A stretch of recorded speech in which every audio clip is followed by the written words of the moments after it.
And we are following more breaking news at this hour. A judge has dismissed an assault charge and 3 other counts against a Pitt men's basketball player. Theo Holden was suspended from the team following the alleged incident last month on East Carson Street. The team said in the past hour or so that Holden has been reinstated to the program. Stay with Channel 11 and the WPXI News app for updates on this breaking and developing story. Gabby, new cases of COVID-19 in the U.S. have soared to their highest level of the pandemic. According to Johns Hopkins University, the U.S. reached a record 7-day average of more than 265,000 new cases on Tuesday, surpassing the previous mark set back in mid-January. The peak comes as the Delta and Omicron variants are spreading simultaneously. Now, local health systems are using every single tool possible to try to prevent and treat COVID-19, and a new antibody cocktail just authorized by the FDA is meant to protect the most vulnerable people in our community. I'm Mike Holden, joining you from the breaking news desk. We're following 2 police investigations overnight out of the city of Pittsburgh. We have confirmed at least 1 person was shot, and we actually just got brand new information on the other. So Target 11 was the first to report that Mayor-elect Ed Gainey has informed Public Safety Director Wendell Hisrick he will not be part of the new administration. Our sources say the Gainey administration is considering current Fire Chief Daryl Jones for the position of Public Safety Director. The toll collectors anymore. Where the hell's all our money going? It's the big question. They weren't holding back. More details now. A state lawmaker actually wants to bring back those toll collectors. Democratic State Senator Marty Flynn from northeastern Pennsylvania suggested that earlier this month. He says bringing back workers at busy interchanges could help ensure that tolls are properly collected. All right, brace yourself for this one. It's a headline that will likely send a chill up the spine of every ketchup lover, especially here in Pittsburgh, considering it's the birthplace of Heinz. There's a ketchup shortage. It's okay, Jessica. This isn't affecting the ketchup in your fridge. It's affecting restaurants. So COVID-19 forced restaurants to shift from bottles to packets for takeout orders. Those packets are harder to order and more expensive.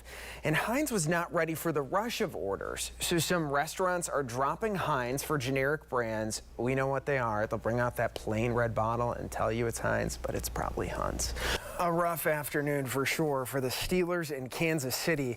Despite losing 4 of their last 6 games, they could still make the playoffs. They could make it in by winning the AFC North title. For that to happen, though, the Steelers need to win their final 2 games against the Browns and Ravens and hope that the Bengals lose both of their games against Kansas City and Cleveland.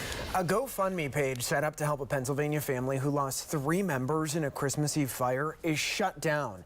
The woman who started the page took it down herself. She claims people are using its picture of the Bucks County family to set up their own fake sites. She says they are also leaving insensitive and extremely rude comments.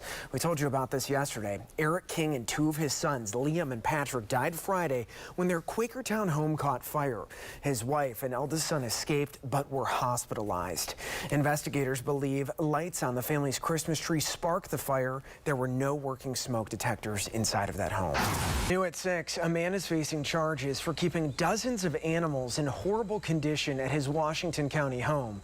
James Lane is currently facing 77 criminal charges. State police say he had 16 cats and 13 birds in his home in Cross Creek Township.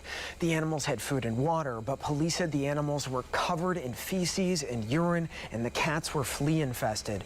We're told all the birds have been adopted to good homes, as well as most of the cats. Right now, dozens of volunteers are making the holidays a little brighter, one lasagna at a time. And Liz, I'm so hungry for that lasagna. That looks so good. It's the only thing we've been talking about in between commercials.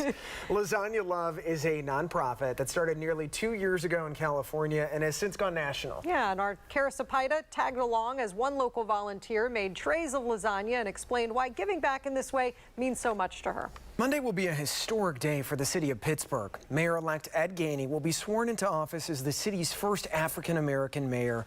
And you can watch him take the oath of office live right here on Channel 11, the WPXI Now app for your streaming device. And finally, you can check it out on the WPXI News app. Coverage starts at 1 p.m. Let's go to another live look tonight at First Night celebrations in downtown Pittsburgh. The events just kicked off a few minutes ago with the Dollar Bank Children's Fireworks Show over on 7th Street.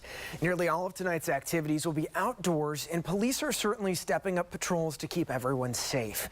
If you do plan on going to any of the indoor events, you will need to show your vaccination card.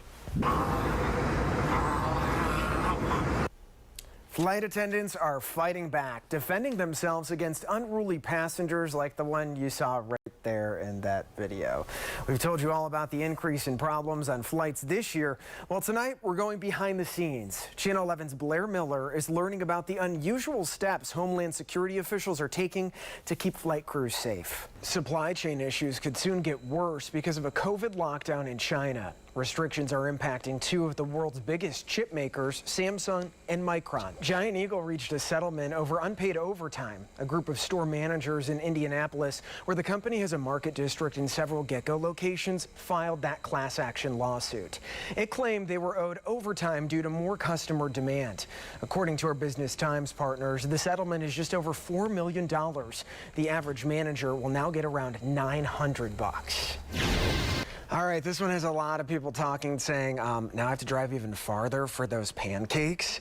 Pittsburgh staple Pamela's Diner just announced it's shutting down its original location. According to our partners at the Pittsburgh Business Times, the Squirrel Hill spot on Murray Avenue will close this week.